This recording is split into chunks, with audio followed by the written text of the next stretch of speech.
Hello, thank you for joining me today. In today's exercise, we're going to be practicing the ordering of words in a sentence. Just as a reminder, an English sentence is comprised of three core elements, and of course there's going to be modifiers in between.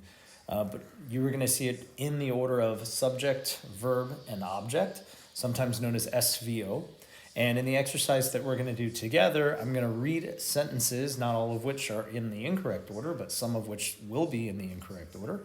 And I'm going to ask that you pause the video, reorder each sentence in its appropriate ordering, and then resume when ready to see if you were not only able to correctly reposition the words, should they require it, but also the labeling of the words, right? Were you able to correctly identify the subject, the verbs, and of course the objects involved?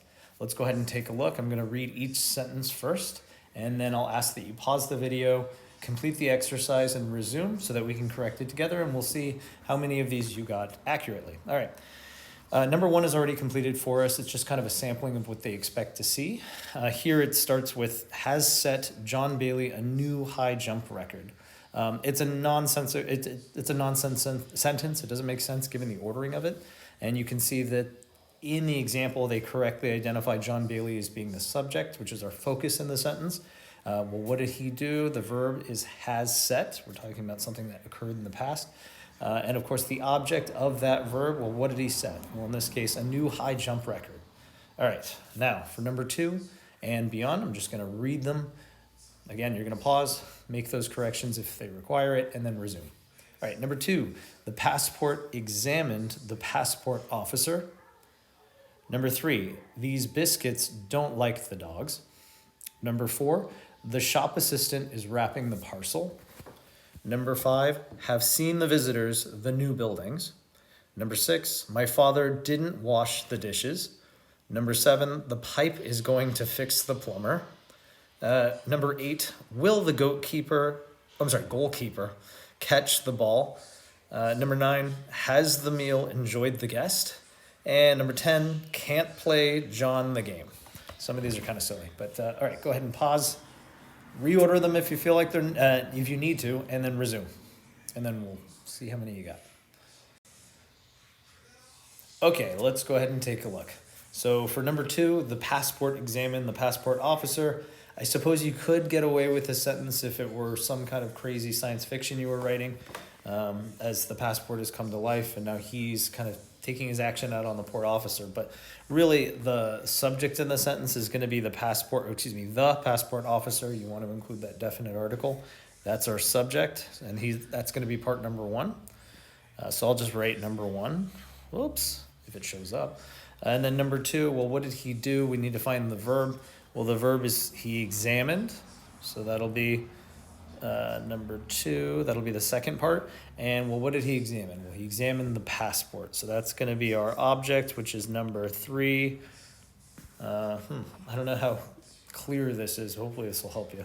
All right, number three, the biscuits don't like the dogs. Well, biscuits are things that you would feed to the dogs. So it's likely the dogs that don't like the biscuits. So the dogs, again, keep that definite article. Sorry, I've got my cats in the background. That's going to be your subject. Well, what is it they're doing? Well, we know they don't like, so that's going to be your verb. What is it they don't like? Needs an object. Well, they don't like these biscuits. Poor dogs. I'm not going to number them. So that's your SVO. Excuse me. All right, number four, the shop assistant is wrapping the parcel. Well, the shop assistant, subject, is wrapping. That's our verb. The parcel is going to be the object of that verb. Everything looks good. I'm going to leave it as is. Number five, have seen the visitors, the new buildings. Doesn't make sense. So let's look at the order. Well, what's our subject? Probably the visitors. This is going to be our subject, right? This is the group of people we're talking about. Well, what do the visitors do? Well, they have seen. Okay, great. That's our verb. Well, what is it they saw? The new buildings is going to be the object of that verb. All right, number six, my father didn't wash the dishes. Poor dad. Or for you, I guess. All right, my father, subject. Well, what didn't he do? He didn't wash. What was the thing he didn't wash? The dishes. That's the object. So everything looks good the way it is. Number seven, silly one. The pipe is going to fix the plumber. Again, grammatically, it's fine. It makes sense. I mean, it's a silly sentence. It doesn't really make sense in reality, but we probably can tell from this, it's likely not the pipe doing the fixing. It's going to be the plumber fixing the pipe.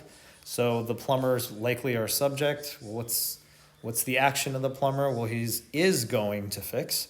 We want to include that complete phrasing. So that's our verb. Well, what is the thing he's going to fix? He's going to fix the pipe. So that'll be our object. Alrighty. Number 8. Will the goalkeeper catch the ball? Okay, so will the goalkeeper is our subject. Well, what's he going to do? Is he going to catch? Well, what's the thing he's catching? The ball. That's our object. Everything seems to be fine. Number 9, has the meal enjoyed the guest? Another silly one.